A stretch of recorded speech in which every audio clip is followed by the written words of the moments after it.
আসন্ন ত্রয়োদশ জাতীয় সংসদ নির্বাচনে দায়িত্ব পালনকারী প্রায় ১০ লাখ সরকারি চাকরিজীবীর ভোটাধিকার নিশ্চিত করা হবে বলে জানিয়েছেন প্রধান নির্বাচন কমিশনার এএমএম নাসির উদ্দিন। সোমবার রাজধানীর আগারগাঁওয়ে নির্বাচন ভবনের সম্মেলন কক্ষে ইলেকট্রনিক মিডিয়া প্রতিনিধিদের সঙ্গে সংলাপে শুভেচ্ছা বিনিময় বক্তব্যে তিনি একথা জানান। এ সময় সিইসির সঙ্গে উপস্থিত ছিলেন অন্য ৪ নির্বাচন কমিশনার ও কমিশনের ঊর্ধ্বতন কর্মকর্তারা। CSC M M Nasir Uddin বলেন, ভোটার তালিকা হালনাগাদের সময় আমরা ২১ লাখ মৃত ভোটার শনাক্ত করেছি। এদের অনেকে আগে ভোট দিতেন। এবার আমরা সঠিক ও হালনাগাদ ভোটার তালিকা নিশ্চিত করেছি।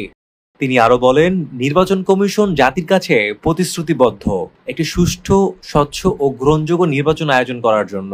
আমরা লেভেল প্ল্যানিং ফিল্ড এবং নির্বাচনের অনুকূল পরিবেশ তৈরি করতে চাই না। এক্ষেত্রে গণমাধ্যমের সহযোগিতা অত্যন্ত প্রয়োজন। একই সঙ্গে কৃত্রিম বুদ্ধিমত্তা অপব্যবহার রোধে ইলেকট্রনিক মিডিয়াকে দায়িত্বশীল ভূমিকা পালন করার আহ্বান জানান। সিইসি বলেন, প্রবাসী ও নির্বাচনে দায়িত্ব পালনকারী সরকারি চাকরিজীবীদের ভোটাধিকার নিশ্চিত করা হবে। প্রায় ১০ লাখ সরকারি কর্মকর্তা কর্মচারীকে ভোটের আওতায় আনা হবে। এবার সবাইকে সঙ্গে নিয়ে আইনের মতো স্বচ্ছ নির্বাচন করতে চাই। এর আগে ২৮ সেপ্টেম্বর সুশীল সমাজ, বুদ্ধিজীবী ও শিক্ষার্থীদের সঙ্গে সংলাপের মাধ্যমে এই প্রক্রিয়া শুরু করে নির্বাচন কমিশন। তবে সেদিন আমন্ত্রিত সুশীল সমাজের প্রতিনিধিদের অর্ধেকেরও বেশি উপস্থিত ছিলেন না।